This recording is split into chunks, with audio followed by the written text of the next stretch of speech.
You've written a bunch of great songs.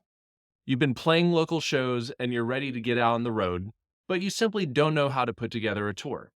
The logistics are overwhelming. You're not booking the venues you want to play, and you're afraid that the tour is doomed before you even pack up the van. Maybe you've even been thinking about scrapping your dream of being a touring musician altogether and just being a weekend warrior who never leaves their hometown. If you've ever felt that way, you're going to love today's episode because our guests are a husband and wife duo who share how they went from playing in their hometown to booking over 200 shows a year and touring across the United States for over 16 months at a time. In our discussion, we cover everything from their approach to booking tours as indie musicians, what merch is selling and what's not, looking at used CDs, and how to prep for tour. They are also going to talk about why you should always get details before you agree to play private events. Hint, it involves a nudist colony. So grab a notebook and get ready to listen to this masterclass on the ins and outs of indie touring with Adam and Cherish Hamby of the Dark Waters Project. Every day, aspiring musicians dream of getting out of their garages and taking their songs on the road for the world to hear. But not everyone's successful at making a living as a gigging musician. There's a right way and a wrong way to navigate the music business, and whether you're looking to book your first gig or plotting an extensive world tour, this show will help you demystify the live music industry by providing firsthand insights from artists and professionals who are doing it at the highest levels. Hey there, I'm Tony Neely, and this is the Book Your Band Podcast. All right, folks, welcome to this episode of the Book Your Band Podcast. As always, I'm Tony Neely, your favorite bald-bearded podcast host. With me today are some old friends. We've been catching up before this that we haven't seen each other in quite a while. Cherish and Adam Hamby of the Dark Waters Project. Thank you so much for being with us today. Hey, it's good to be here, man. It's really good to see you again, Tony. Tell us a little bit about your band. Cherish and I kind of met indirectly through music. We both were playing with different bands whenever we first met. This was, years ago, but we met in a Bible study at the River Church. Yeah. Yeah. Again, we were both playing with different bands. You knew my old band, The Fifth Seal. I played with Marshall and Matt Resney and all those guys, man. I love those dudes. Good humans. We ended up meeting, hanging out, and married a year and a half later. It's our plug again. Anyway, hey, we met I always say that we marry up, they settle. So, Oh, yeah. Actually, what happened? I'm married so far, but still recognize that like every. Anyway, yeah. So we kind of started playing music together. Again, long story short, different bands. Then we got together, started doing stuff as kind of a duo. Just found a really cool harmony together and started writing together. I started doing some stuff on her song. She would sing on mine, and then we started doing stuff collaboratively. And over the years, man, we built what people call blood harmony. I mean, it's when you really get it down. We've worked really hard on it for a long time. Been a part of 4 different bands together, I guess, with different, rotating players. We started the one we have now, the Dark Waters Project, back in about 2009, 2010 here in Nashville. And we've had 4 different iterations of it, basically. We typically play as a duo. We were working really hard for a long time, doing well, up until about 2020, when the pandemic hit. We were steamrolling across America and playing a ton of big shows and a lot of stuff all over the place. And then the pandemic hit and it crushed a ton of venues across the country. I don't think a lot of people realize that, especially if they're not in the industry. But I mean, we've lost between probably 25 and 30% of the music venues in this country, in the United States, like easily. It's incredible how many went down during that. Like restaurants, bars, all these places that used to have live music now don't or aren't here anymore. Some of them have been restarted or bought or taken over, whatever. But it's just a completely different world post 2020. Yeah, I recently had Chris Lopez, who is the marketing manager at White Oak Music Hall in Houston, Texas. It's one of the busiest music venues in the United States. And he made a point about during the COVID era, he was like, if you're strictly a music venue, people aren't coming there. They're not spending money there if you're not having shows. Yeah. He was like, it's not like some other places that have multi-purposes. He's like, if you're solely a music venue, that's your life's blood. And when 2020 hit, it killed a lot of venues and a lot of historical venues around the country. Yeah, it's pretty shocking. I mean, again, a lot of people just don't realize unless you're in a city that has a lot of music, and then you're just like, oh my God. And you like, you kind of look back and you're like, what happened to this venue? Some of them, they just flat out got saved. Like we thought we were going to lose the exit in Nashville. Mm-hmm. And basically the city and the music industry got together and saved it. It's been safe. But there's been a lot of stuff like that's happened, man. It's been wild. Anyway, so I mean, now at this point, we play mainly as an acoustic duo because that's the most doable. That it's the most convenient and the easiest to book. It's the easiest to manage. And we get all the money. We don't. Yeah, it's profitable. That's a good thing. Yeah, that's a huge deal now because it's the music business, not the music hobby at this point for you. Yeah, 100%. So one of the reasons I wanted to bring you guys on, first of all, you're awesome. Second of all, you are absolute road warriors. Can you tell our audience how many gigs you played last year? Oh my gosh. Last year was probably around 200. I don't know specifically. I'd have to go back and count, but it's 200 last year. So 2023. And then we played about 190 something in 2022. Again, we kind of just gradually built up over, there was one point we were on the road for 16 and a half months straight. Like we literally put our stuff in storage, moved out of our old place, lived on a farm, moved out of our old place, put everything in storage and went on the road. And we played over 200 shows in 18 states in 16 and a half months. Just traveling the whole way. So yeah, that was. So how did that look coming out of COVID? Like, I know you said there was a lull around 2019, 2020 where venues are closing down. Obviously, we were all sheltering in place. So what did it look like coming out of COVID to ramping up? Was it just there was that much demand for you to come out, or was it a decision that you two made that come hell or high water, this is the time to make it work? At the end of 2020, yeah, it was kind of both. At the end of 2020, everyone was excited just to get back out. But I mean, still a lot of the part of the country were just shut down. Yeah. You just couldn't play. Yeah, there were people that were, there was so much dancing and, there was people that cried and would come up and hug us and be like, thank you so much, because they just hadn't, gotten to get out and socialize and hear music. And, so I think it was actually really good right after the pandemic, except for the closed venues. There was a bunch of new ones that opened up too, because they had gained funding. People had gotten funding to open businesses, and yeah. I think like I said, at the end of 2020, it was you had a lot of places still closed. When everything opened back up, it was good. I mean, we had, there were still a lot of people that were careful and everything, but it's kind of sad. Like today, for example, Cherish and I, we drove down to Murfreesboro, Tennessee. And we played for the vets at this, the VA care center, basically, when I say vets, I mean, not veterinarians, but full military cool veterans. Too. I mean, that's where we got the dogs. They need music too. So we went down and played for the vets, and there were probably 4 or 5 different VAs around the country that we were the first music and entertainment that they had since 2020. And this was late 2021. So, I mean, like it had been 2 years basically since these guys had any interaction, these men and women that were service members. That was an honor and privilege. It still is. We get to play those. We probably play about 10 of those a year, 10 or 12. And absolutely love doing that. But that's the thing. Like I guess we're going to kind of get into that as we go. Like the places we play. You're talking earlier about what we kind of gravitate to with shows and everything.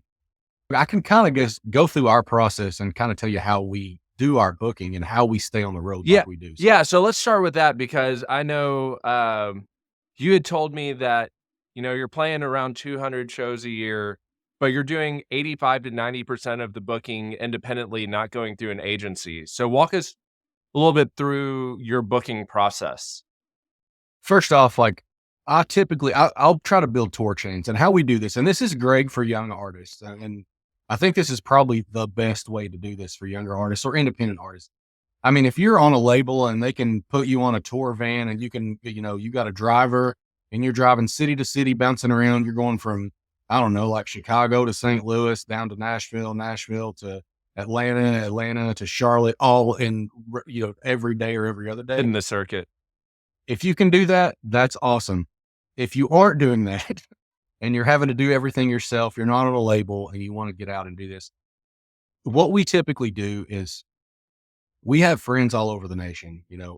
We'll go to a city, for example, Abilene, Texas, right? We have good friends in Abilene. We'll go to Abilene and we'll spend like 2 weeks with friends there or something. And we'll play like 5, 6, 7, 8 shows within like 2 hours of Abilene. And we'll use like a friend's place or something as a home base or, wherever we're staying. Sometimes it'll be a venue actually that puts us up and we end up like, work or, doing a trade off for them or something where we stay with them for a while and then play their show or whatever. And then we go and play, 5, 6, 7, 8 other shows within 2 or 3 hours of that particular location. Wow. Then we go to the next city and do it again. And it's actually a pretty efficient and fun way to do it because you get to see things.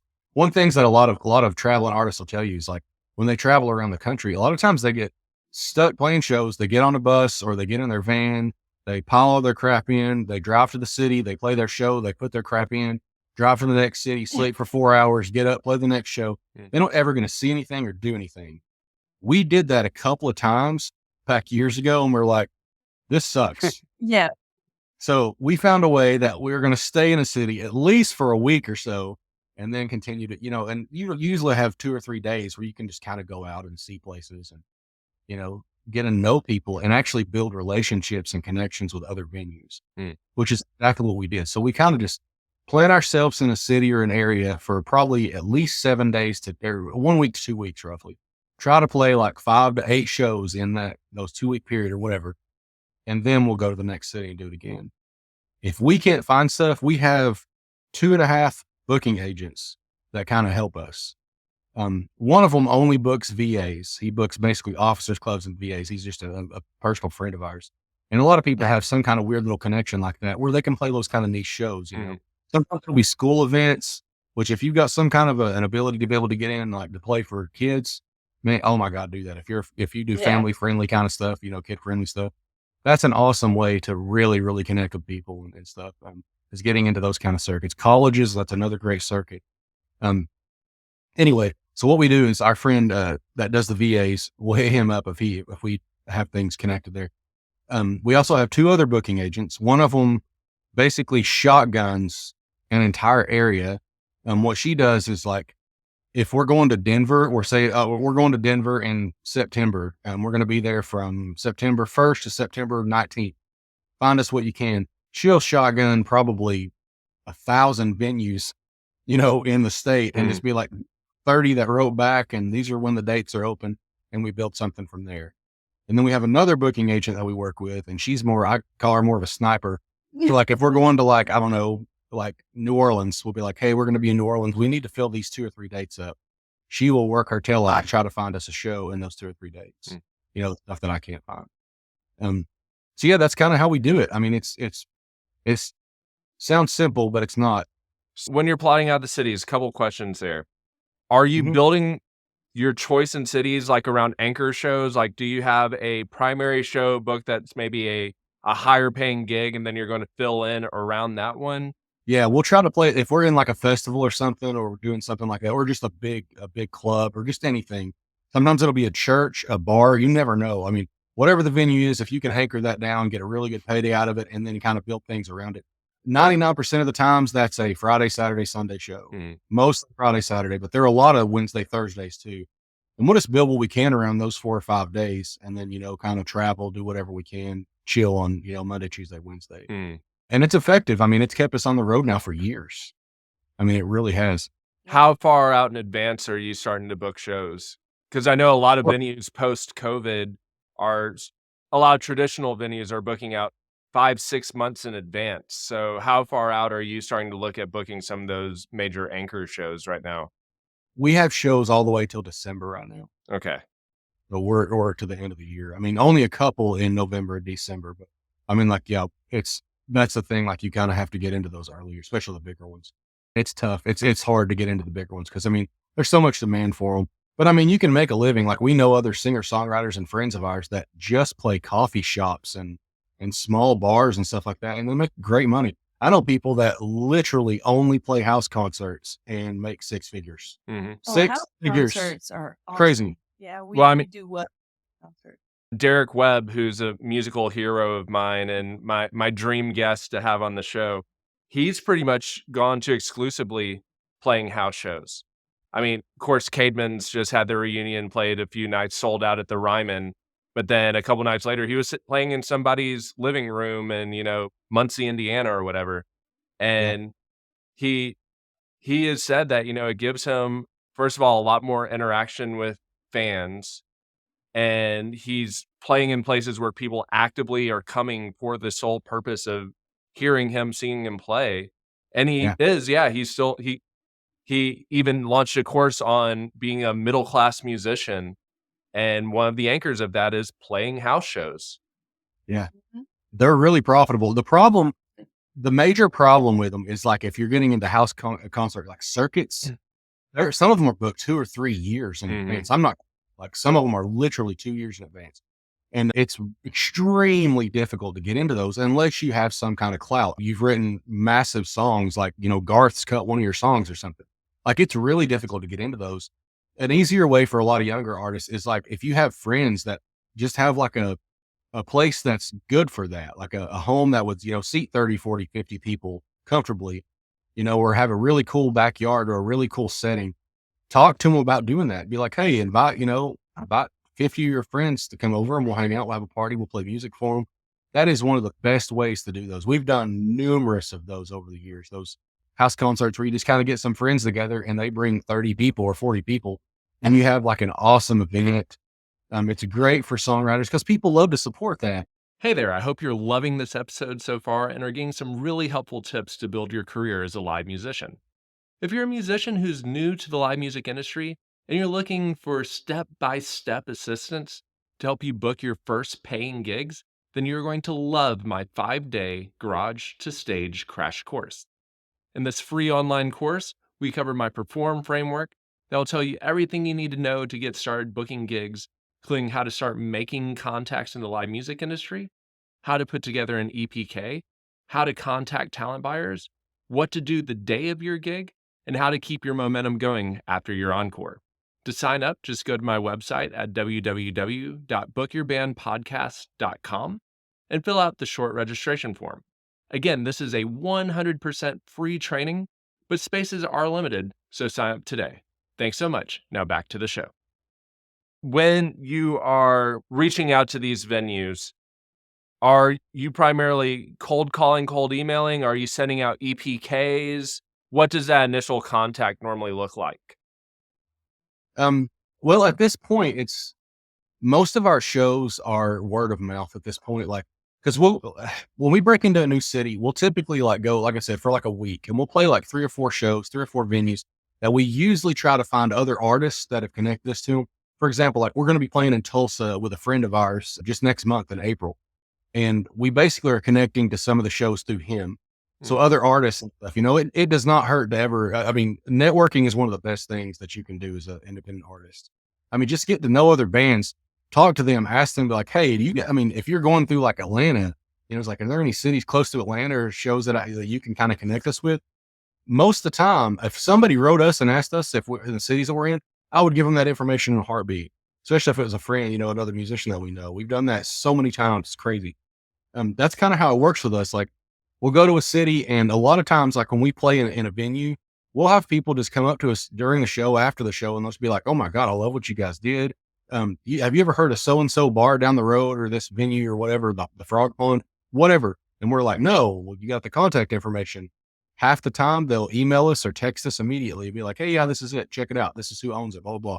That's how a lot of the shows happen. They just kind of, those organic ones are the best ones. And they're the ones that we continue to play year after year after year. Mm.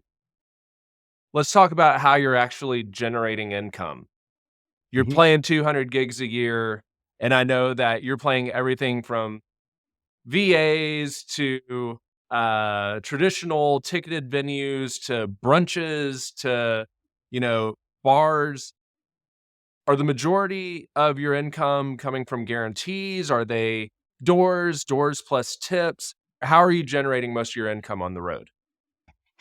Tips and merch. Yeah, it was Merch like, is a big part of it. yeah. Like having Merch. good merch, and I'm not talking about going out and buying like crappy Hanes t-shirts and printing them yourself. A lot of people are like, oh, you can do all this DIY. Yeah, you have to get really high quality Yes, fabric. it makes a astronomical difference. Like when people walk up, like we have like 5 different designs for our shirts. I do all the designing. I mean, I got a graphic design background and stuff. So I've designed some of our cool shirts and stuff, and those are super popular. Like, well, when you go to a venue and if you sell 10 shirts at $25, then you're making, I mean, it's $250 instantly.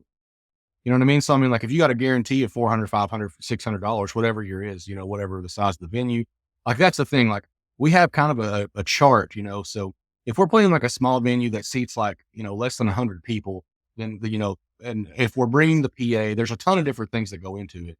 But when somebody writes us and asks us what our booking fees are, I find out the size of the venue. Is it going to be a ticketed event? I find out like, is it a built-in crowd? Are we providing the sound? And all of those things will factor into what we send them the quote. If it's something that seats over 250, we'll send a rider along with it, but I mean, we don't play a lot of those places. Well, sometimes we do. We play, maybe a dozen a year that are bigger than that. And those are those huge anchor shows, where we anchor those in for a bunch of shows all in one area. It really helps just to, do your homework on the venues that you're talking to, kind of find out. A lot of times just ask them what their budget is. I mean, if you're a solo artist going out playing an acoustic guitar, you're not going to be able to play a big club and keep that place captivated unless you're Ed Sheeran. You know what I mean? I mean, it's like, you got to kind of know your limits too, and know who you can appeal to, and know your audience, and like where you're going. I mean, like we're not going to go into like an R&B club and kill it. It's not happening. That's just not what we do. Like we call our music dark grass. It's like a mix of like Americana, bluegrass, and alternative rock. That's kind of what we kind of blended into, and it's been really popular, man. I mean, like we have a lot of people really enjoy it. They like the kind of uniqueness of it and stuff. And I mean, that's what we do. We're trying to find our audience and, build those super fans that kind of support you, for your career, and just kind of go from there. But that's kind of how we work our shows, man. I was saying about, we have like a chart, basically. It's the amount of seats, that are in the venue. If it's ticketed, all that stuff, we will send them like, it'll be like, $500 for a 2-hour show at this venue that seats 200 people. It's not ticketed, blah, blah, blah. So that's kind of the base pay. Since it's just a duo, we're an acoustic duo. We're not like a 7-people band. And then, we sell a lot of merch when we go out. We got a lot of t-shirts, CDs. Yeah. Mainly t-shirts. We're almost dead. I was actually just about to ask that, because that's something that has come up several times. People are wondering, for actively touring musicians, is it worth putting the investment into CDs right now? It's a better investment into vinyl, but CDs, that turnaround time. Yep. Ask for vinyl all the time, like, but we'll get that to you in honestly, 6 months. It's so expensive to order vinyl, so we haven't done it. We should. We want to. Yeah, it's outrageous. This next album, we have to get it on vinyl. And it takes an eternity. Oh my God. Yeah. Anyway, but I mean, we keep about, like when we're on tour, if we're going to be out for more than 2 weeks, we'll usually keep about 50 to 100 CDs with us. We'll sell maybe half of those on a tour like that. It's just, you don't get anybody under the age of 40 buying them. They just don't. I mean, it's so rare. I mean, and it kind of sucks too, because the thing that the whole like streaming generation, like your millennials and Gen Z and everything, they don't really, I don't think they fully appreciate like owning music, because if you own a vinyl of like, if you own Prince's Purple Rain on vinyl, you own copies of all those songs. You have a Dark Waters Project, Dark Grass Sessions CD, you own those 10 songs. If everything's on iTunes or or you're just streaming stuff on Spotify, you're renting it. Like you don't actually own it. If you ever lose an iTunes account, that friend said that's happened to. That's brutal. I mean, you got like 10,000 songs on it. Think about how much money that is. That's just gone. I mean, if you have physical copies of that stuff, though, it's and the musicians don't make hardly any money, of course, from the streaming and everything. Yeah. 0.004 cents per stream. It's preposterous. It's like, so we don't like walk up and they go, no, I'll just get it on Spotify, or I just downloaded you on Spotify. I'm like, I want to say thank you, but it's kind of a slap in the face, Yeah. Snoop Dogg had a video that went viral a couple months ago. It said that in 2023, he got 1 billion streams on Spotify and he made $45,000. He said that the median income in the United States was like 53 or $54,000 last year. So he's like, I had a Yeah. billion streams and made like 6, 7, 8 grand less than the median income. So yeah. Yeah. So to any a- artists who think you're going to make money off of streaming, you're not. No, You're not. No, I mean, they're not. you can off of like, and I hate to say this, but you can off of TikTok. stuff like TikTok and YouTube. and sync like- licensing. I mean, sync licensing is a big thing now. It's crazy, man. It's funny. I made this joke because we're not on TikTok. Okay. I hate TikTok. I'm not going to like just sit here and bash it, but I know I some think people, it'd be fun to dance around. nobody wants to see me do that. All right. I mean, I know this is a controversial opinion, especially for an independent artist, but I don't like it. I don't like all the permissions there. If you ever read all the permissions that it gets on your phone, that's the libertarian in me talking. So I'm not going to get into it. But it's funny. Like I was like, I just don't want to do that. I don't want to get on TikTok. But I made a comment one night at this show. We were playing in downtown Nashville one night, and I said, hey y'all, we're on basically everything. We're on Twitter, Instagram, Facebook, and everything. Give us a follow. I said we're on everything but TikTok because I'm not a 14-year-old girl. Everybody laughed. I thought it was funny. But at the end of the show, we walked to the back, and this bartender was hanging out back there, and she goes, hey man, she goes, that was hilarious what you said a minute ago. But she goes, don't be knocking TikTok. And I was like, why? And she said, because let me tell you something. She said, I suck. And she said, but I made a mashup of a Garth Brooks and a Lady Gaga song one time. And she goes, this was a couple months back. And she said, now she goes, it went viral. And she goes, I get a check from TikTok like every month for $3,000. And I was like, what? Just blew my mind, I mean, I know some of those streamers and stuff make a killing off that stuff, but that blew my mind. I was like, how, man? And she goes, because I don't know. She goes, if you get something that blows up, she goes, you can make a lot of money off of it, man. She goes, I got like 100,000 subscribers and it was like at 100 million views. Mm. And I'm like, that's insane. I don't know. I've never looked for what she was talking about, but she, Well, I can just take her to work. My 9 to 5 is I'm a school teacher. I'm not on the road. I'm not touring or anything like that anymore. So school teacher by day. So I spend my day with middle schoolers who are obsessed with TikTok. I fought it for years. When I started this podcast, I went ahead and opened a TikTok account, but I don't go through and watch other people's videos. I should. I need to engage. But I was like, if my target demographic is people who are aspiring to transition from music as a hobby to music as a career base, and a large majority of those people are those who are used to playing songs on TikTok but don't know how to actually transition to navigating the live music industry, then I want to be there mentoring and serving and loving on them and educating them. So that's why I started an account, but you will not see me dancing on there. No, I'm not pointing at anything. No. This wouldn't.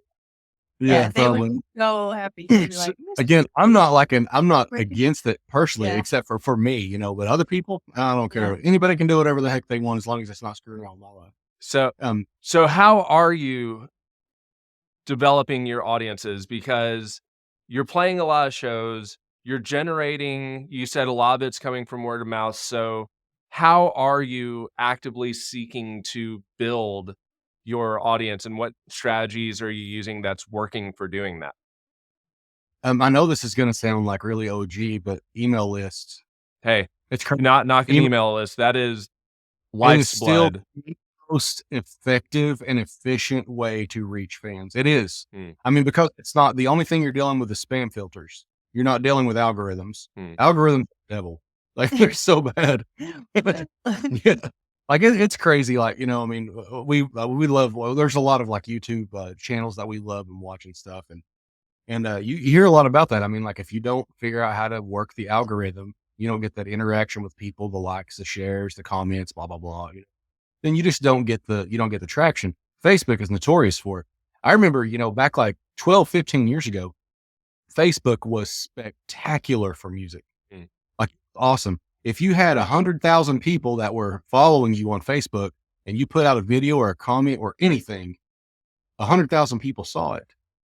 Not everybody, But since then, I mean, since they've changed how Facebook works and how they want, they want you to put money into it. I mean, anybody in the industry knows how this works. I mean, you're getting maybe 1 to 5% of your audience is seeing your posts now, unless you start throwing all that Paying to money on. boost and stuff like that.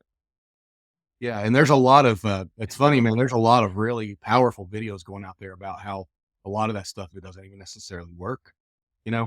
So I mean, like, I believe that email is still the best thing, and face-to-face interaction. When you're getting to sit down, like, I had someone tell me, I can't even think of the artist that told me this, probably 10, 15 years ago, but they said, that every show that you play at, you should be looking, especially if it's a new show, you're trying to connect with about 10% of those people.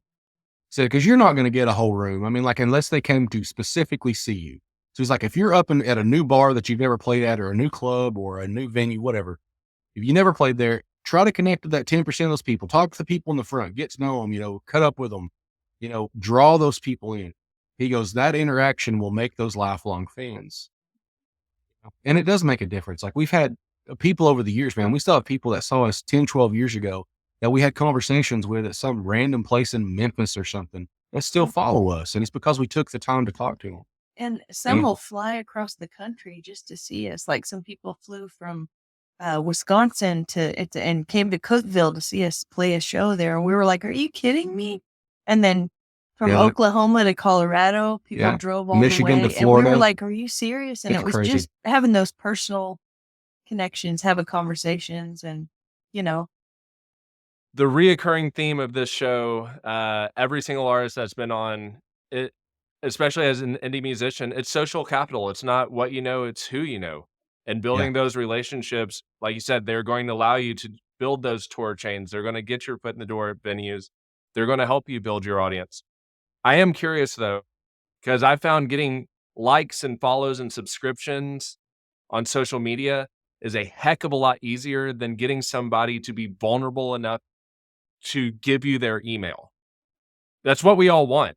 I mean, this show ultimately is a form of lead magnet where I'm giving people education, and eventually I'm going to say, hey, also, I have this incredible program. If you like what I'm giving you for free here, sign up for my list. I would love to tell you more about the paid programs that I have to help you build your career even more. And people, I think, because we've been spammed so much, are very protective of their emails. And they are one of the most valuable assets that either as a musician or as an entrepreneur they can have. So how are you getting their emails? Couple of different ways. One is we try to migrate people to our website, which that's something that a lot of musicians, especially independents, are horrible about. Like, their website sucks, or they rely entirely on something else like LinkedIn or, their X or Facebook or Instagram or TikTok, which, again, you're fighting algorithms. I mean, like, you might have 50,000 fans or, followers on TikTok. Sure. That's awesome.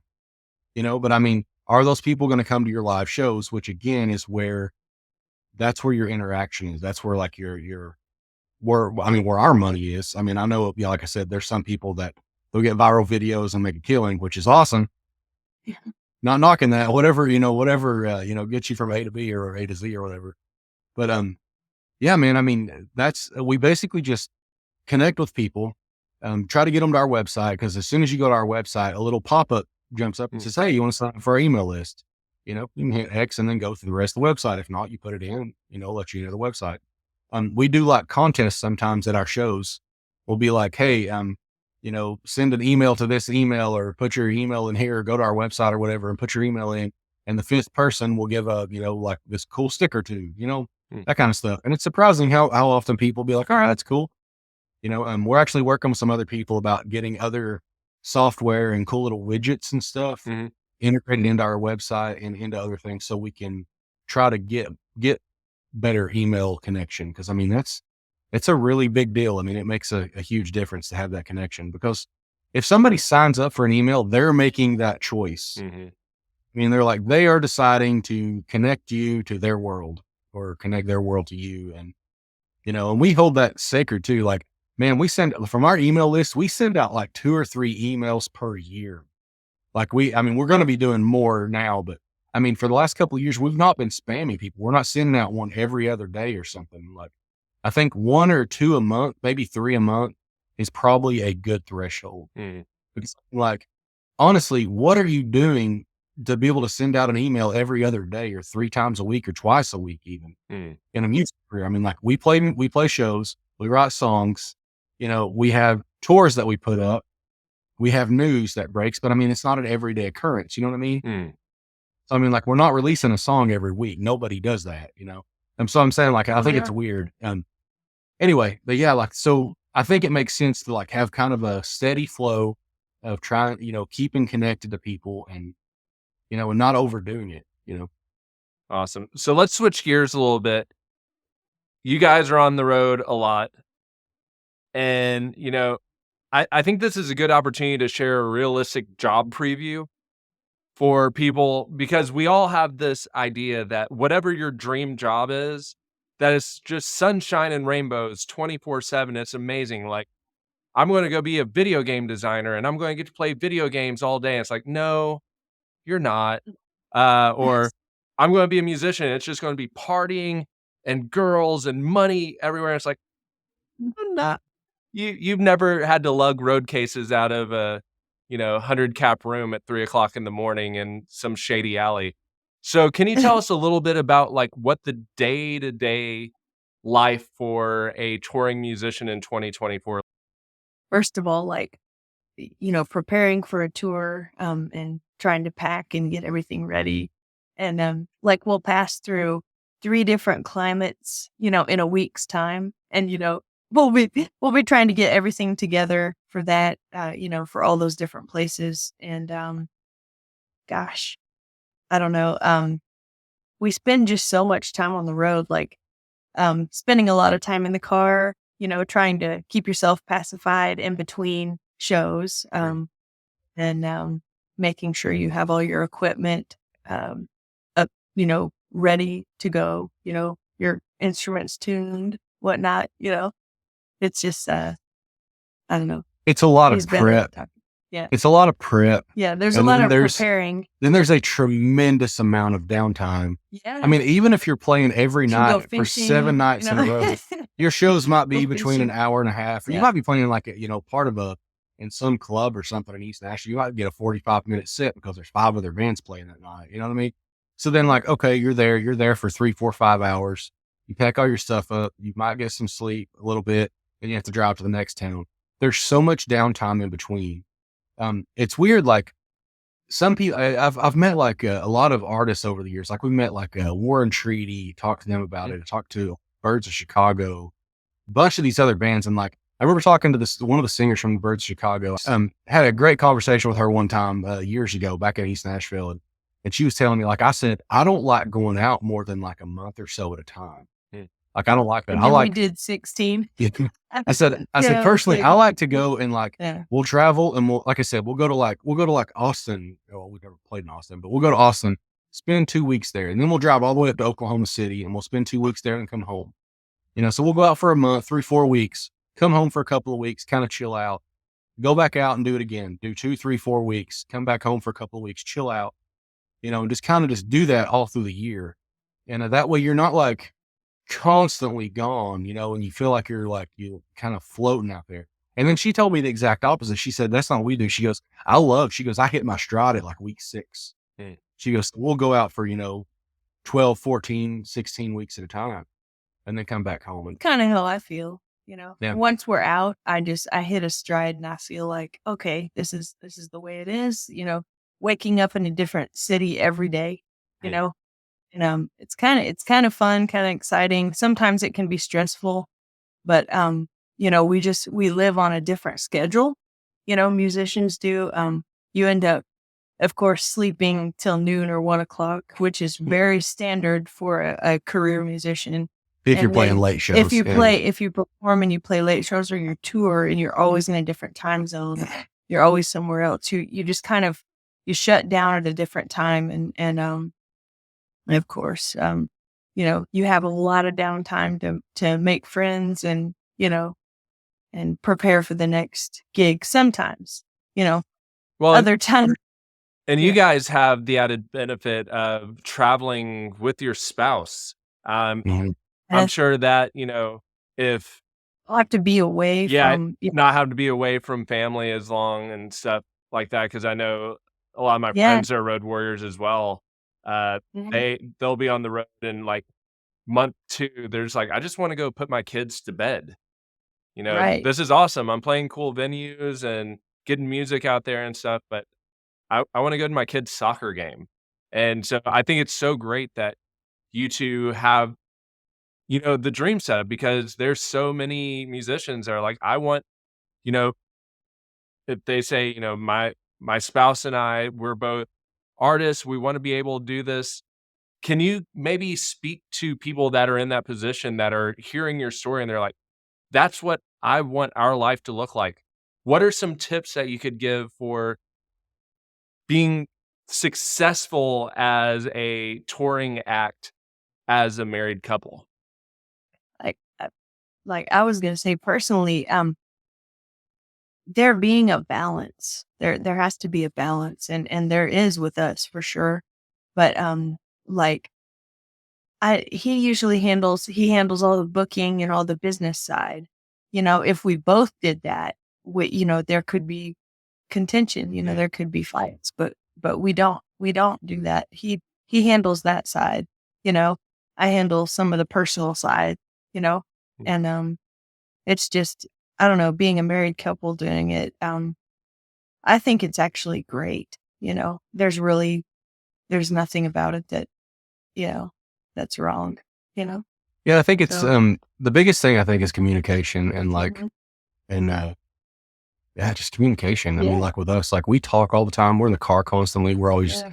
We're jibber jabbering and all that stuff. Like we're just kind of talking about all kinds of stuff. So I Or mean, like we sharing a communicate well. comfortable silence. Yeah, just kind of Yeah, lulling ourselves to sleep. No, we yeah. listen to a lot of podcasts and stuff Mhm. and different shows and stuff. Like one of our favorite ones in the entire world is the Y Files. Mhm. Jay and Hecklefish. I don't know if you've ever seen that show. That I was have really not. fun. Yeah. Fantastic. It has nothing to do with music at all, but I mean it's stuff from aliens to ghosts to like the lost city of Atlantis. It's all these crazy, crazy things. But it's that's the thing. Like it's just having those things that we can do together. We can spend time together. We always have conversations, always open conversations. We don't keep stuff in. Oh my God, that's the worst thing Yeah, you we can just talk about possibly it, do you know? if you're on the road. I mean, this happens with bands too. This is for all you guys that have bands out there, y'all. Oh, yeah, having bands is different. You're If chasing cats, if you've got an issue with someone, immediately bring it up. I mean, Mhm. don't let that crap fester because that's what destroys tours. That's what destroys bands. It's what destroys relationships. It's like you're pissed off about something, and then like I don't know, 2 weeks later, you bring that up in a big fight instead of just being like, True. "Hey, man, like what you said last night on stage or what you did, whatever." You need to take care of that stuff immediately. Do not let that stuff fester. It's the same thing with any Yeah, marriage I or think relationship. yeah, I think You know, not letting ego get in the way. oh yeah, that's a big issue too. Ego is a big thing with musicians Yeah. and leads, and we're both leads, and so it's unusual, I guess, to have such a good flow to a relationship on the road. A lot of married couples do argue, but I don't know. The biggest thing, again, I think it's just she's right. It's like a balance and But we don't really. communication. Yeah. Just talking out and never letting things get bulled up over. I mean, Mhm. it sounds. A lot of people have issues with it because they don't like to talk about things. But I Yeah, mean, the weirdest things that we end up having trouble with is like a set list or Mm. something. We don't like a set list, and so on stage, we'll look at each other, and he'll go, "Hey, what do you want to play next?" And I'll be like, I don't. I don't like to be asked on stage, Mm. and like we'll have this little moment, and there's never like a big blow up. I think it's a God thing, Mm. really, that you know He created us specifically to do this together. So Absolutely. and yeah. So you were talking about the big thing for life on tour is there's a lot of prep time. There's a lot of work that goes in to making sure that the bags are packed, the gear is ready to go, the car's taken care of, your But you stopping have points along the way. no suit. because you're going to be in different climate. Yes, you know? yes. Make sure you have all climate bases covered. One thing that I'm curious about is on the budgeting side. So Mhm. as you are starting to plan out being away from home for that long, especially since there's a lot of fluctuation in the income for musicians, especially if only, a fourth of your shows have guarantees and the rest of them you're depending on merch sales or tips or pickup gigs along the way. So can you tell us a little bit about how you think about budgeting for a tour?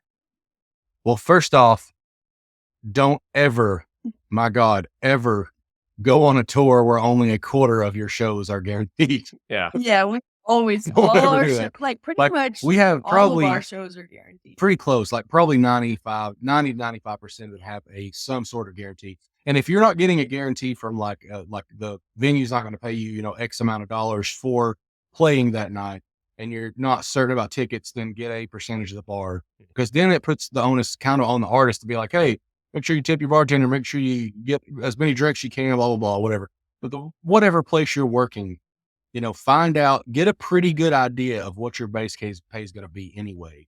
And that, I mean, you got to kind of work that into a budget. I mean, we're not going to make a trip from Nashville to Denver, for 3 weeks on that road and knowing that we're only going to make a guarantee of $1,000. You know what I mean? I mean, like, we are going to know pretty close to what we're going to make on that trip. Because I mean, I'll Has to figure be, like, everything up. 5 Like, or 6,000. I'll figure up you know? everything that we're getting from base pay, and then you can get a pretty good idea, especially if you've played some of the venues before. Like, we play a lot of big breweries and stuff. Like, I love playing breweries. Breweries are a blast. Mhm. I mean, usually they're pretty eclectic groups. People really like the music that we do there usually, and they're pretty fun and they're interactive because you're really close usually with the stage or wherever the setup is for music to be able to really interact with people. It's not like your typical club where you're up on a big stage and, you got people that are 20, 30 feet from you and you can't really talk to them unless they're right up on top of you. I mean, it's just a different kind of crowd and a different kind of atmosphere for us. We prefer that. I mean, like, we like playing smaller venues that, like, we get to talk to people, tell stories to, talk about our songs. We don't like playing just cover gigs. I mean, we get stuck with that in Nashville a lot. Like, we don't play Broadway in Nashville because I would lose my freaking mind if I had to play Wagon Wheel 3 times an hour. I mean, it blew my mind. Like, Cherish and I I remember a couple months ago, we get a lot of requests and stuff. And like, I remember there's this one night we were playing downtown Nashville, not on Broadway, but 3 different people in a matter of about 40 minutes came in and requested Tennessee whiskey. 3 people in less than an hour. And we were like, we literally just played this song, but they just came in off the street, So I was like, Or okay. some of them were like drunk and they were standing at the bar and they were Didn't even there. notice. They were there when we played it the first time. And then they turned around and they were like, hey, play Tennessee whiskey. And we're like, are you kidding me? That's when you like put that. up your minimum tip sign. It's like Exactly. Tennessee Yeah. whiskey, $40, Wagon Wheel, $100, free bird. Yeah, You cannot we used afford it. to do that. We'd never do it because we're afraid. We're You like, can get away with that in Nashville, but you can't anywhere else in the country. Yeah. Which Yeah, is you what's can. funny. Because you can go, like I said, you can go to you can go to like Kansas City and sing Wagon Wheel all day long. But in Nashville, it's completely different because it's played literally 30 times every 2 hours on Broadway. But I think that's funny that we're talking about that. But But we played it today at a VA. that was It was specifically for this man. Yeah, it was like his daughter had come to visit him, and he wasn't able to come down because he wasn't feeling well, and so she brought him down after everybody left separately, and we sat down and played. We played him Wagon Wheel, a bunch played of him classic couple rock songs. songs and stuff. Yeah, it was really some I loved CCR and that. everything.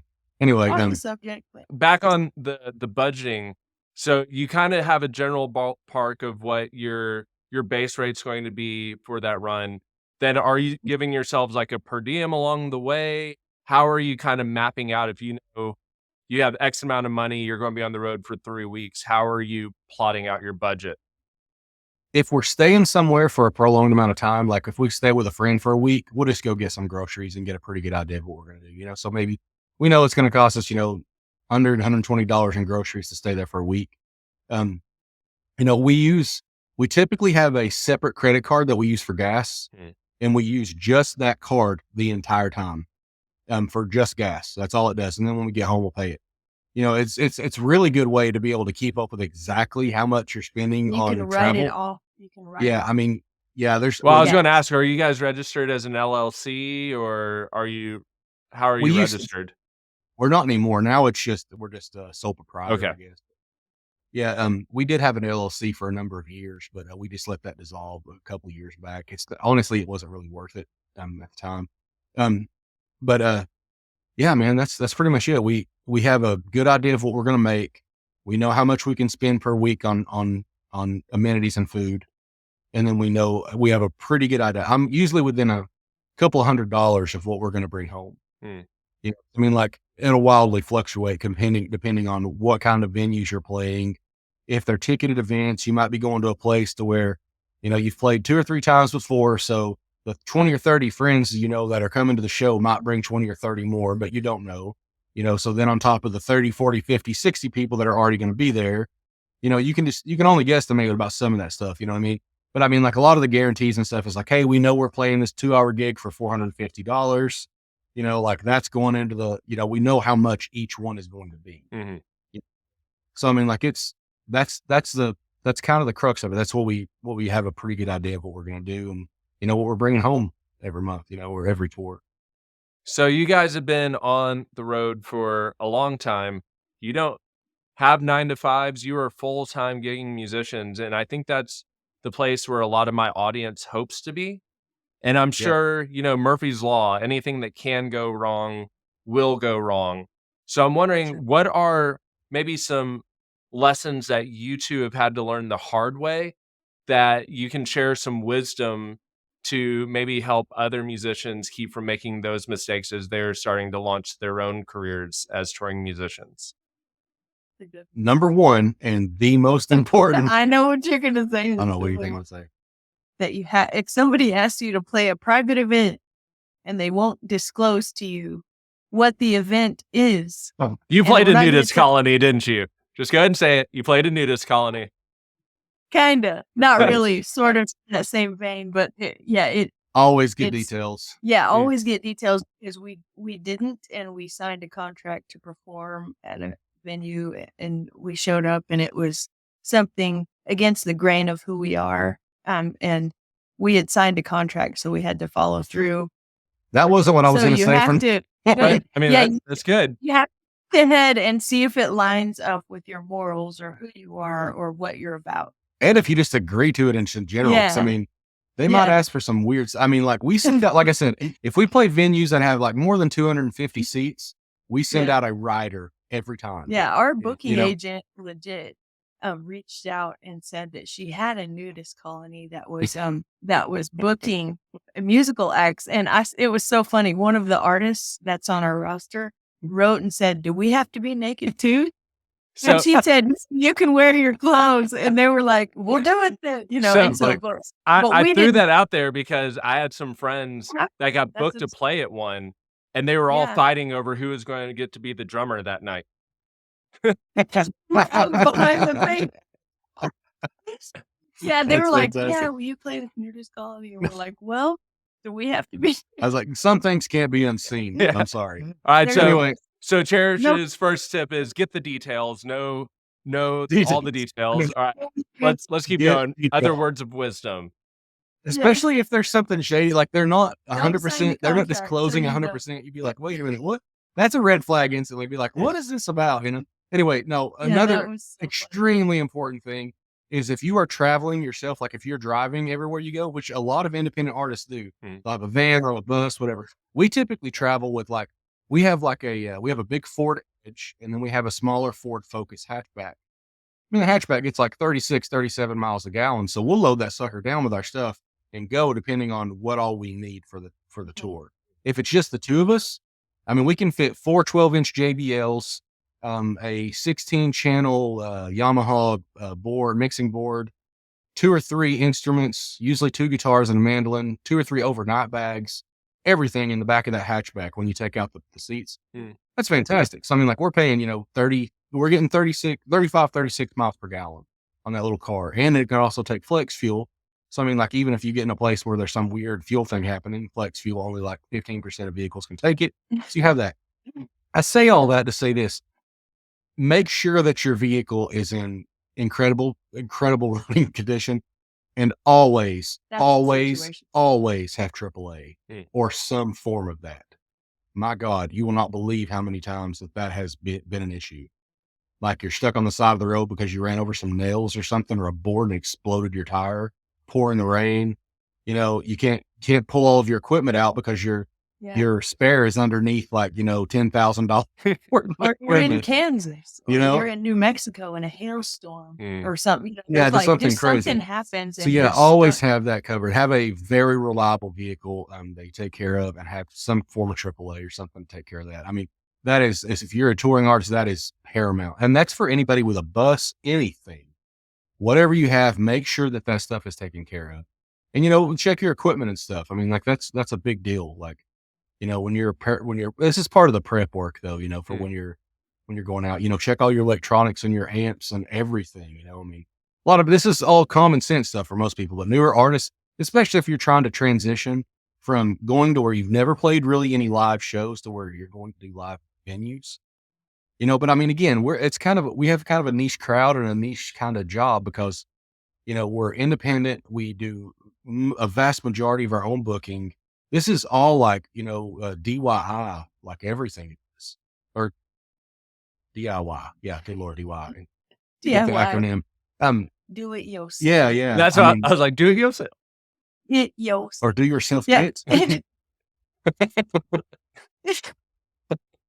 All right. So Um, know yeah, the details, have yeah. reliable transportation, make sure that your gear is in tip top shape. Prep work is important. Yeah. And honestly, again, it depends on the relationship you have with venues, but anything you can get in writing is a big deal. I mean, we've played places before, like, this is pretty rare, especially considering we don't play a lot of like super dive bars and stuff. We try to find out about venues before we book them. We try to find out about the ownership, the management, see if there's any issues with them, because a lot of times if you just jump on Facebook, Indie on the Move, by the way, is a great website to be able to do this stuff and to see some kind of idea of, you know, a venue if you've not booked it before. It's they don't have all of them obviously, but they have a pretty good number, a number of venues across the North America. But just having an idea of the place, and if it's reliable, what other bands are saying about it, it doesn't hurt. If you've never played a place and you see that other musicians have played it, send them a message on Facebook, write them on TikTok, write them on Twitter, whatever. Be like, hey man, I'm playing this place in 2 months. What's it like? What should I expect? Most artists, we've had people do that to us before. Like, I've just got a random email from somebody from Los Angeles. That's just like, hey, I'm playing the 5 spot. What's it like over there? I'm like, oh, it's a cool venue, blah, blah, blah, you know? Yeah. I mean, like, it's really Dull cool. East Like, nasty. Gotta love it. yeah, yeah. Nah. So I mean, like, it's cool whenever you have, you know, have those folks like kind of write you. But again, do your due diligence on these venues. And if you need to get stuff in writing, get stuff in writing. Always have like an email trail. I mean, because again, you might be dealing with a booking agent that's saying, hey, your guarantee is going to be $750, or you're getting 20. The tickets are, you know, they'll have something wonky that'll say like, we'll give you half of the ticket sales up to 100 tickets, but anything over 100, you get all 100%. You know what I mean? You need to have that in writing. You need to know what it says. If it's a bar percentage, whatever, have that on hand when you go to the place. Have all that ready. You know, There's another one too. You have to find out if the performance is contingent on weather.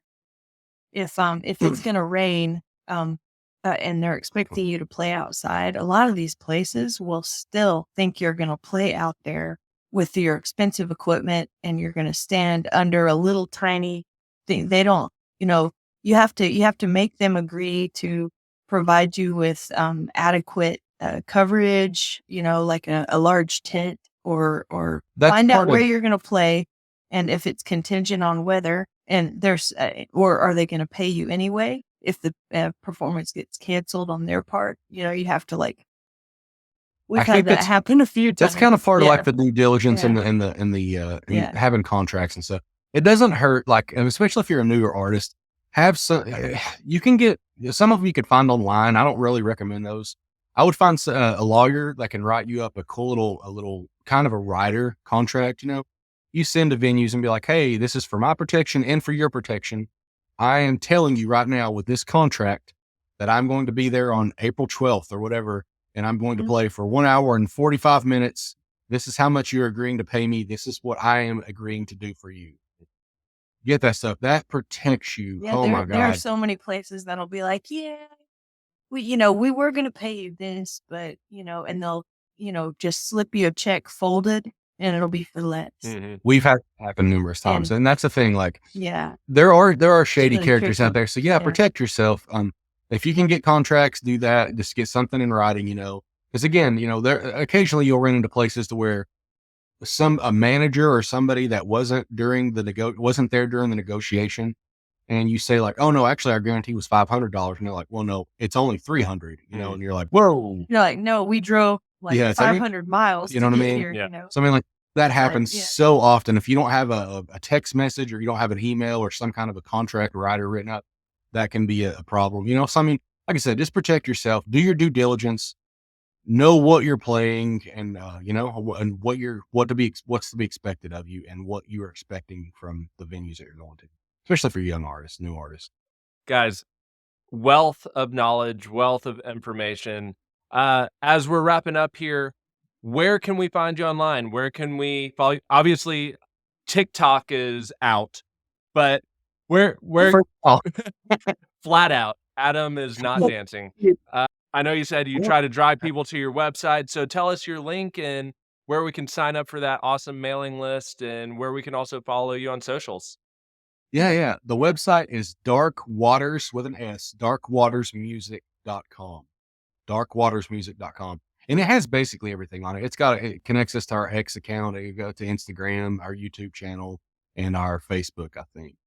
I think that's what it's got on it. But yeah, that'll jump you over any of our social media or whatever. It's got contact information on it. It's got our tour schedule. It's got how we started, some cool photos, all that crap, I mean, again, we're working with a friend now about doing some cool interactive stuff on the webpage, and not going to talk about that yet, because when we do it, we're going to shoot out a bunch of information about it, and then on that mailing list. So they need to go to darkwatersmusic.com and get on your mailing list so they can hear all about those new interactive elements. Well, Tony, thanks for having me, man. Dude, thank you so much. It's great to see you. Yay. Yeah. The pleasure is all mine. Adam, Cherish, Dark Waters Project, y'all are amazing, and thank you so much for your time. Hey, it's our pleasure. And hey, if any of those artists, new guys out there, if you want to ask us about anything, write us on something. Like I said, we're on there. Just give us a shout. We would absolutely love to help you out. And Awesome. Right. Tell me, and we will answer the question to him and he can respond. Yeah. I'll just be like, ask the experts. Yeah, right. All right, guys. Thanks so much. I appreciate it. Thank you so much. God bless y'all. Thank you so much for listening to this episode of the Book Your Band podcast. If you enjoyed the show, I would sincerely appreciate it if you hit that subscribe button and share the show with some of your friends. To stay informed on upcoming episodes, be sure to sign up for the Book Your Band mailing list, and also follow us on Facebook and Instagram. All those links are available at www.bookyourbandpodcast.com.